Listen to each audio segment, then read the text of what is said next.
Nutshell में मैं क्या बोल रहा हूँ कि ए इंटू ए ट्रांसपोज अगर आई के इक्वल है तो ये ऑर्थोगोनल का कंडीशन है।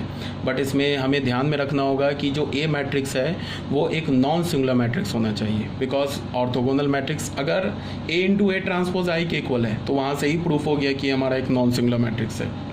क्यों? क्योंकि अगर तुम दोनों साइड डिटर्मिनेंट लोगे तो डिटर्मिनेंट ए का वैल्यू या तो -1 आ जाएगा या तो 1 आ जाएगा। ठीक है, तो ए इंटू ए ट्रांसपोज अगर आई के इक्वल है तो ये इम्प्लाई क्या करेगा कि ए ट्रांसपोज इंटू ए ये भी आई के इक्वल होगा, और ए का इन्वर्स ए ट्रांसपोज हो जाएगा और ए ट्रांसपोज का इन्वर्स ए हो जाएगा। पहली बात, ये बात मैंने बोला। दूसरी बात मैंने यहाँ पे क्या बताया, एक बार फिर से बोल रहा हूँ कि अगर ए बी आई के इक्वल है and A is a non singular matrix det is determinant of A is not equal to 0, तो यहाँ से हमें क्या क्या पता चलेगा कि बी ए भी आई के इक्वल होगा एंड ए का इन्वर्स बी हो जाएगा एंड बी का इन्वर्स ए हो जाएगा। ठीक है, कई बार बोल दिया, अब ये तुम लोगों को क्लियर हो जाना चाहिए। अभी भी कोई डाउट है तो पूछ लेना। ठीक है, यही बात यहाँ पे ये 4th पॉइंट में ये बात यहाँ पे लिखी हुई है। इसको आराम से 1 by 1 पढ़ना।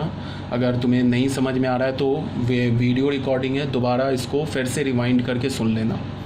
ठीक है, और फिर कोई डाउट है तो पूछ लेना। तो ये हमारा 4th पॉइंट हो गया। अब आ जाओ 5th पॉइंट पे। 5th पॉइंट क्या बोल रहा है कि if I is orthogonal matrix, अगर हमारे पास आई ऑर्थोगोनल है, ठीक है, तो क्या हो जाएगा, आई का भी डिटर्मिनेंट किसके इक्वल होता है, 1 के इक्वल। तो I into I transpose is equal to I transpose into I is equal to I, ये हो गया। और आई का डिटर्मिनेंट 0 के इक्वल नहीं होता है। और आई का इन्वर्स आई के ट्रांसपोज के इक्वल होगा एंड आई ट्रांसपोज का इन्वर्स आई के इक्वल होगा। और एक बात और, किसी भी आइडेंटिटी मैट्रिक्स का ट्रांसपोज लोगे वो सेम आइडेंटिटी मैट्रिक्स हो जाएगा। ठीक है ना, तो तुम चाहो तो इस आई ट्रांसपोज को आई भी लिख सकते हो, कोई प्रॉब्लम नहीं है। ठीक है, ये तो बहुत एलिमेंट्री सा नोट हो गया या पॉइंट हो गया, पॉइंट नंबर 5। अब आ जाओ पॉइंट नंबर 6 पे। पॉइंट नंबर 6 क्या बोल रहा है कि if A and B are n square matrix and both are orthogonal then A B will also be an orthogonal matrix. यहाँ पे क्या बोल रहा है कि ए और बी अगर ऑर्थोगोनल मैट्रिक्स है तो ए बी मैट्रिक्स जो होगा, ए और बी मैट्रिक्स का जो प्रोडक्ट मैट्रिक्स होगा वो भी ऑर्थोगोनल मैट्रिक्स होगा। ये प्रूफ करो। तो ये भी बहुत सिंपल सा बात है, देख लो क्वेश्चन में क्या बोल रहा है, ए और बी ऑर्थोगोनल है। ये हमारा पॉइंट नंबर 6 है। 6 पॉइंट में क्या बोल रहा है कि ए ऑर्थोगोनल है, ये क्या हमारे पास ऑर्थोगोनल है। तो ऑर्थोगोनल का कंडीशन क्या होगा, ए इंटू ए ट्रांसपोज आई होगा। बी भी ऑर्थोगोनल मैट्रिक्स है तो क्या होगा, बी इंटू बी ट्रांसपोज आई होगा। अब हमें क्या करना है, टू प्रूफ क्या करना है, ए बी, इसको हमें क्या करना है, ऑर्थोगोनल मैट्रिक्स करना है प्रूफ।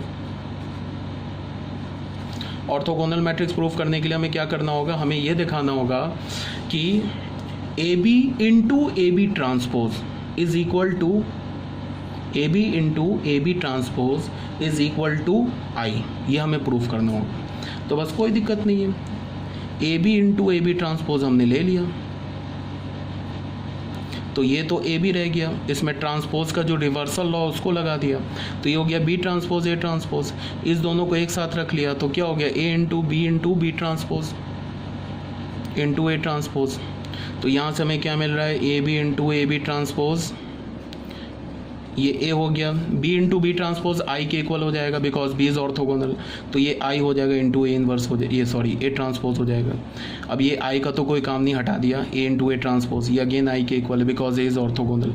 तो हमें क्या मिला, A B into A B transpose is equal to I. This implies that A B is orthogonal, A B is orthogonal matrix. ये भी यहाँ से क्लियर हो गया, नो एनी डाउट। ठीक है, अगर ए बी ऑर्थोगोनल मैट्रिक्स है तो ए बी का जो डिटर्मिनेंट होगा या तो -1 होगा या तो 1 होगा। क्यों? Because A B matrix is an orthogonal matrix. यहाँ तक आप लोगों को क्लियर होनी चाहिए। ठीक है, तो ये हो गया हमारा पॉइंट नंबर 6। अब आ जाते हैं 7th पॉइंट पर।